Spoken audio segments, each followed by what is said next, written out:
नमस्कार। अमन study point पर आप लोगों का हार्दिक स्वागत है। हिस्ट्री का हम लोग रिवीजन कर रहे हैं। देखिए, इसमें थोड़ी सी व्यस्तता बहुत ज़्यादा है, इसीलिए आपको डेली रेगुलर वीडियोस नहीं मिल पा रहे हैं, लेकिन बहुत ही जल्द आपको रेगुलर वीडियोस मिलने लगेंगे। हिस्ट्री में हम लोग प्राचीन भारतीय इतिहास का रिवीजन कर रहे हैं। देखिए, ये are O Vidhan Parishad, UP triple S C lower इत्यादि जितने भी एग्ज़ाम हैं, आर ओ मेन्स के लिए, यूपी पी सी एस 2021 के लिए, सभी के लिए बहुत ही महत्वपूर्ण है। तो आप लोग ज़रूर इसको देखिएगा। पिछले क्लास में हम लोगों ने मौर्य काल तक पढ़ा था। आगे हम लोग मौर्योत्तरकालीन वंशों के बारे में बात करेंगे। देखिए, जब मौर्य काल की समाप्ति हुई, जब मौर्य काल का विघटन हुआ, उसके बाद मौर्योत्तरकालीन जो राजवंश थे उसमें साथ साथ दो तरीके की घटनाएं हुई। एक तरफ तो भारतीय राजवंशों ने अपनी सत्ता स्थापित की और दूसरी तरफ उसी काल में ही कुछ विदेशी आक्रमण हुए। ठीक है, तो हम उन दोनों के इतिहास को अलग अलग करके देखेंगे। जो कुछ इंपॉर्टेंट फैक्ट है उनके बारे में जानेंगे। सबसे पहले जो मौर्योत्तरकालीन भारतीय राजवंश थे, उसमें सबसे पहला वंश सुंग वंश था, जिसको मैंने आपको बताया था कि जो मौर्य वंश था, मौर्य वंश का अंतिम सम्राट बृहद्रथ मौर्य, उसकी हत्या पुष्यमित्र सुंग ने की थी और उन्होंने सुंग वंश की स्थापना की थी। तो वही मौर्योत्तरकालीन पहला वंश सुंग वंश था, फिर कर्ण वंश, फिर आंध्र सातवाहन और फिर कलिंग का चेदी वंश था। तो इसके बारे में हम लोग जानकारी हासिल करते हैं। सबसे पहले सुंग वंश के बारे में देखते हैं। देखिए, सुंग वंश की स्थापना पुष्यमित्र सुंग ने मौर्य साम्राज्य के अंतिम शासक बृहद्रथ मौर्य को मारकर की थी। ठीक है, सुंग वंश की राजधानी पाटलिपुत्र थी। पुष्यमित्र सुंग के विषय में जानकारी का स्रोत उसके राज्यपाल धनदेव का अयोध्या अभिलेख है। मोस्ट इंपॉर्टेंट है ये। उसके राज्यपाल धनदेव द्वारा लिखा गया अयोध्या अभिलेख ही पुष्यमित्र सुंग के विषय में जानकारी का सबसे अच्छा स्रोत रखता है। सुंग वंश का अंतिम शासक देवभूति था। ठीक है, इतना आपको सुंग वंश के बारे में जानना है। इसके बाद बढ़ते हैं। दूसरा वंश था कर्ण वंश। ये भी कोई बहुत महत्वपूर्ण वंश नहीं है। कर्ण वंश का संस्थापक वसुदेव था और इसका अंतिम शासक सुशर्मन था। कर्ण वंश के अंतिम शासक सुशर्मन की हत्या करके सातवाहन वंश के शासक सिमुक ने आंध्र सातवाहन वंश की स्थापना की, जो कि सबसे महत्वपूर्ण वंशों में से एक था। आंध्र सातवाहन वंश, इसकी राजधानी महाराष्ट्र के प्रतिष्ठान में थी। ठीक है, इसकी राजधानी महाराष्ट्र के प्रतिष्ठान में थी। आंध्र सातवाहन में कई प्रतापी शासक हुए, जिसमें से कुछ महत्वपूर्ण हैं। सबसे पहले सातकर्णी प्रथम, ये पहला सबसे प्रतापी शासक था आंध्र सातवाहन वंश का।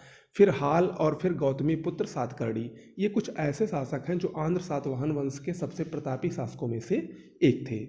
ओके, देखिए, भूमिदान का सबसे पहला अभिलेखीय साक्ष्य नागनिका अभिलेख में मिला है और ये सातकर्णी प्रथम के शासनकाल में, जो आंध्र सातवाहन वंश का एक बहुत ही प्रसिद्ध राजा था सातकर्णी प्रथम, उसके शासनकाल में नागनिका अभिलेख में भूमिदान का पहला अभिलेखीय साक्ष्य मिला है 1 BC में, 1 ईसा पूर्व में। मोस्ट इंपॉर्टेंट है, कई बार पूछा गया है। तो भूमिदान की सबसे पहली परंपरा किसने शुरू की थी? आंध्र सातवाहन शासकों ने या आंध्र सातवाहन वंश ने। आंध्र सातवाहन वंश का एक बहुत ही प्रसिद्ध राजा था, जो कि 17वें क्रम का राजा था, हाल। उसने एक बहुत ही प्रसिद्ध रचना लिखी जिसका नाम था गाथा सप्तशती। ये अक्सर परीक्षा में पूछता है। गाथा सप्तशती हाल ने लिखी और वो कहाँ का, किस वंश का राजा था? आंध्र सातवाहन वंश का राजा था। हाल के दरबारी कवि गुणाढ़ थे। इन्होंने भी एक बहुत ही प्रसिद्ध पुस्तक लिखी जिसका नाम था बृहत कथा कोश। सातवाहन वंश का सर्वश्रेष्ठ शासक गौतमी पुत्र सातकर्णी था। इसकी कुछ उपाधियां थीं। इसको एका ब्राह्मण या एकल ब्राह्मण के नाम से भी जाना जाता है। इसको छहरात वंश का विनाशक भी कहा जाता है। छहरात वंश के प्रिय प्रसिद्ध शासक नहपान और ऊषावदत की इसने हत्या की थी, इसीलिए इसको छहरात वंश का विनाशक भी कहा जाता है।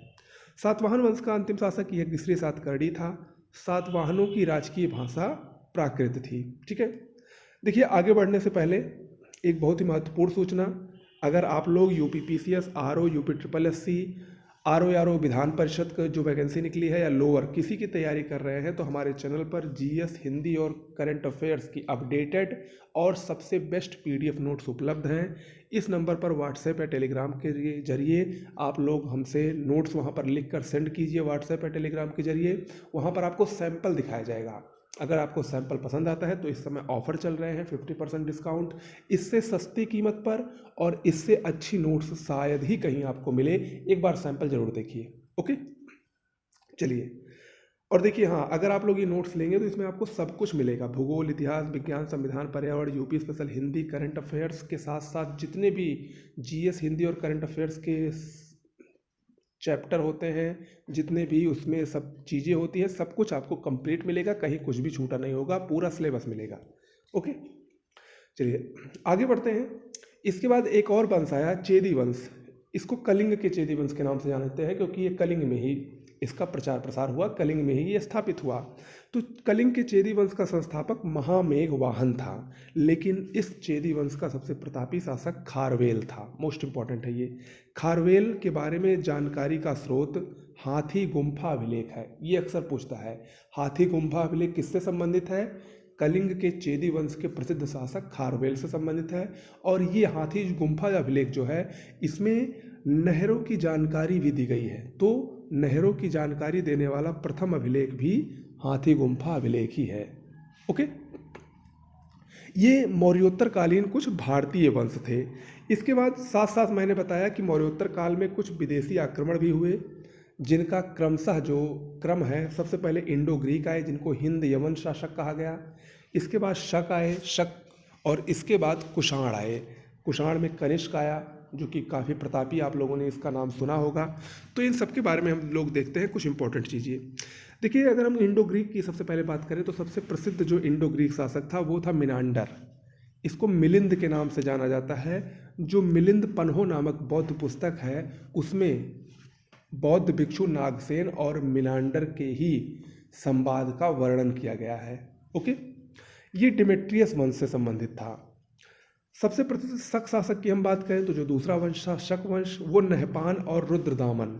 रुद्रदामन इसलिए इम्पोर्टेंट है क्योंकि इसका एक अभिलेख है, जूनागढ़ अभिलेख।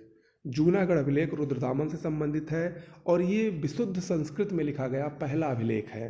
ठीक है, ये जूनागढ़ अभिलेख इसलिए और भी इम्पोर्टेंट है क्योंकि इसमें चंद्रगुप्त और अशोक, जो कि मौर्य साम्राज्य के सबसे प्रतापी शासक थे, उनके नाम का उल्लेख इस जूनागढ़ अभिलेख में रुद्रदामन के किया गया है।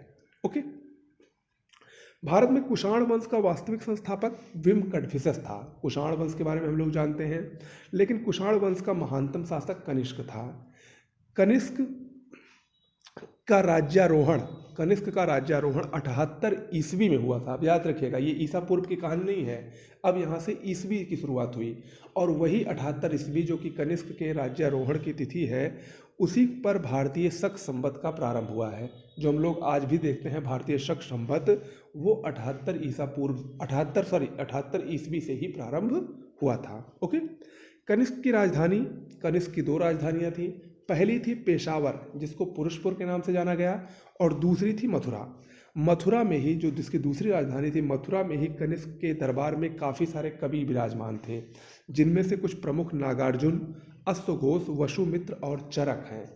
ठीक है, कनिष्क के ही काल में 2 प्रसिद्ध कला शैलियों का विकास हुआ, गांधार और मथुरा कला शैली। देखिए, जो बुद्ध की मूर्तियां हैं, महात्मा बुद्ध की जो मूर्ति है, वो सबसे ज़्यादा बुद्ध की मूर्ति का निर्माण गांधार कला शैली में हुआ है। लेकिन जो पहली बुद्ध की मूर्ति बनी, पहली बार जो महात्मा बुद्ध की मूर्ति बनी, वो मथुरा कला शैली के अंतर्गत बनी। ओके, तो दोनों में कंफ्यूज मत होइएगा, मैं कई बार इसको बता चुका हूँ। अब हम कुछ सिक्कों की बात करते हैं। देखिए, सिक्कों में कंफ्यूजन मत रखिएगा। सबसे पहले सोने के सिक्के इंडो ग्रीक ने चलाए थे। भारत में सर्वप्रथम सोने के सिक्के इंडो ग्रीक शासकों ने, यानी हिंद यमन शासकों ने चलाए, लेकिन सबसे शुद्ध सोने के सिक्के कुषाणों ने चलाए। ठीक है, सबसे पहले इंडो ग्रीक ने, लेकिन सबसे शुद्ध कुषाणों ने। सर्वप्रथम शीशे के सिक्के कौन जारी किए? सातवाहन शासकों ने, यानी सातवाहन शासकों के सिक्के कैसे थे? शीशे के थे। ओके, तो इस प्रकार से ये जो मौर्योत्तर कालीन प्रमुख वंश थे, उसमें से इतनी चीज़ें बहुत ही महत्वपूर्ण हैं, परीक्षा में अक्सर पूछी जाती है। इसी तरह हम आगे गुप्त साम्राज्य को देखेंगे। इसके बाद डायरेक्ट हम लोग मध्यकालीन इतिहास, आधुनिक इतिहास होते हुए पूरा कंप्लीट करेंगे। और देखिए, आप परेशान मत होइए, बस हमारे चैनल को सब्सक्राइब कर लीजिए, आपको सब कुछ यहीं पर पढ़ने को मिलेगा। ओके, आज के लिए इतना ही। नमस्कार।